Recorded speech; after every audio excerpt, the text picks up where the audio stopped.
એ જ્યારે ગૌ માતાના સાનિધ્યમાં આપણી કથા પ્રારંભ કરે તો મારે બે વાતો ગૌ માતાથી પણ શરૂ કરવી છે.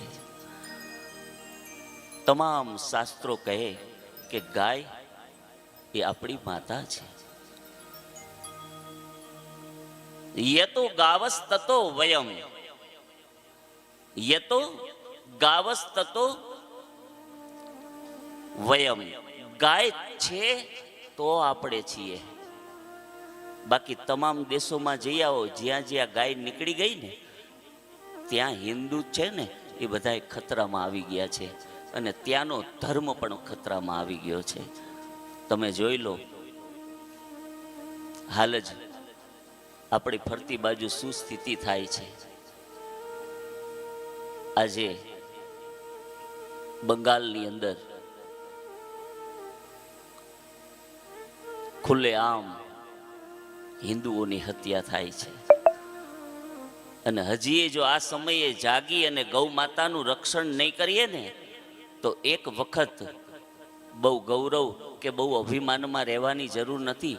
જો આ જ હાલત રહેશે અને ગૌ માતા જો નહીં રહે તો આપણા એ દિવસો દૂર નથી. આ લખીને રાખજો.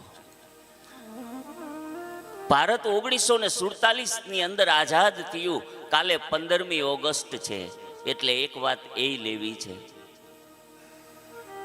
અને જ્યારે 1947માં આપણો દેશ આઝાદ થયો ને એ વખત જ્યારે ગૌ માતાની સંખ્યાની ગણતરી કરવામાં આવી ત્યારે 85 કરોડ ગૌ માતા હતા. કેટલા? 85 કરોડ. અરે આજ આપણે એક નથી રાખતા. નંદ બાબા 9 લાખ ગાયો રાખતા હતા. આજ આપણને એક ગાય માતા રાખવી નથી ગમતી. ગાયની જે રાખીએ ને એને આપણને ગંદકી લાગે છે.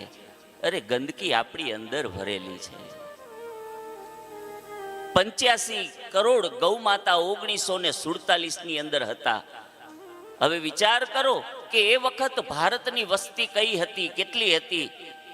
આજ 2024ની અંદર ગવર્મેન્ટના તમને આંકડા કહું છું, આજની તારીખમાં ગૌ માતાની સંખ્યા માત્ર 3.5 કરોડ છે. તો આટલા વર્ષની અંદર એકમાંથી અનેક થવા પડે ને. તમે ચોથી પેઢીએ, આપણી ચોથી પેઢીએ વિચારી લો કે આપણા બાપ દાદા, આપણા બાપા, એમના દાદા ને એમના દાદા એ વખતે હતા, તો આપણા ચોથા નંબરની પેઢીમાંથી એમના વંશજો કેટલા થયા? તો એ પ્રમાણે 85 કરોડ ગાય માતા હોય તો આજ તો અરબો ને ખરબોમાં સંખ્યા હોવી જોઈએ ને. તો આજે 3.5 કરોડ જ કેમ છે? વિચાર કરો.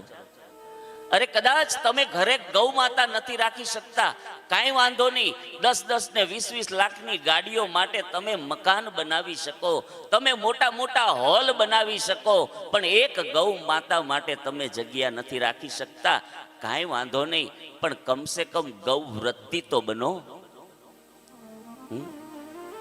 કદાચ 10-12 ભેંસ રાખતા હોય, જાજુ દૂધ આપે, પણ યાદ રાખજો કે 1 કે 2 ગૌ માતા રાખજો અને તમારા બાળકોને એનું દૂધ દઈને ઘી પીવડાવજો. કારણ કે જેવા અન્ન એવા ઓટકાર. દૂધ ગૌ માતાનું પીશો, એના કેટલા બધા ફાયદા છે. અને આપ સર્વ તો પાછા જ્ઞાની છો આ વિષયમાં. આ બધું જ ઉપલબ્ધ છે, આપણને બધી જ ખબર છે. કોઈ નથી જાણતું એવું તો છે જ નહીં, પણ આપણે ઊંડાણથી ક્યારેય વિચાર નથી કર્યો. આપણને એમ થાય, તમે વિચારજો કે જ્યારે કોઈ પણ ગૌ માતા જ્યારે મૃત્યુ પામતી હોય ને ત્યારે બહુ જ પીડાય છે. આ ચિત્ર તમે જોયું હશે. કોઈ સંત છે જ્યારે મૃત્યુ સમયે બહુ જ પીડાતા હોય અને ગૌ માતા પીડાય છે ને તો એનું એક જ કારણ છે કે હજી આપણે હિન્દુ સંસ્કૃતિમાં જેમાં પહેલા જે ગૌગ્રાસ કાઢીએ છીએ ને એ ગૌગ્રાસના હિસાબે તમારા પર આવવા વાળી તમામ વિપત્તિઓ ગૌ માતા પોતે પોતાની અંદર ખેંચી લે છે અને આપણને રક્ષણ આપે છે. એટલા માટે ગૌ માતા દુખી થાય છે. અને આપણે શું કહી છીએ? પહેલી રોટલી છે ને કેટલા આપો છો પહેલી રોટલી? સાચું બોલજો, પહેલી રોટલી કેટલા આપો છો ગાય માતાને? થોડોક ફેર પડ્યો છે હો. પહેલી રોટલી સાચું કહેજો બેનો, તમે રોટલી બનાવો છો, પેલો તમે લોટ બાંધો, લોઢી તપી હોય બરોબર ના તપી હોય તો પહેલી રોટલી સારી થાય? હે? એટલે ગૌ માતાને આપો છો? હે? પહેલી રોટલી ગૌ માતાને એવું નથી, પહેલા રોટલી ગૌ માતાને. ક્યારે પહેલા? એટલે આપણે જમ્યા પહેલા. પહેલી રોટલી નહીં, પહેલી રોટલી તો તમારે જેને આપવી હોય ને આપજો. ગૌ માતાને ત્રીજી કે ચોથી રોટલી સરસ મજાની થાય, એના ઉપર ઘી લગાવો, એના ઉપર દેશી ગોળ લગાવો, એના ઉપર બીજી રોટલી લગાવો અને પછી તમે જમો એ પહેલા ગૌ માતાને જઈ તમારા હાથથી જમાડો. એની અંદર 33 કોટી દેવતા છે, એને જમાડી એની પ્રદક્ષિણા કરો અને પછી તમે જમવા બેસો. વધારે નથી કહેતો, 1.25 મહિનો આ પ્રયોગ કરો અને તમારા ઘર અને જીવનમાં જો પરિવર્તન ન આવે ને તો મને કહેજો.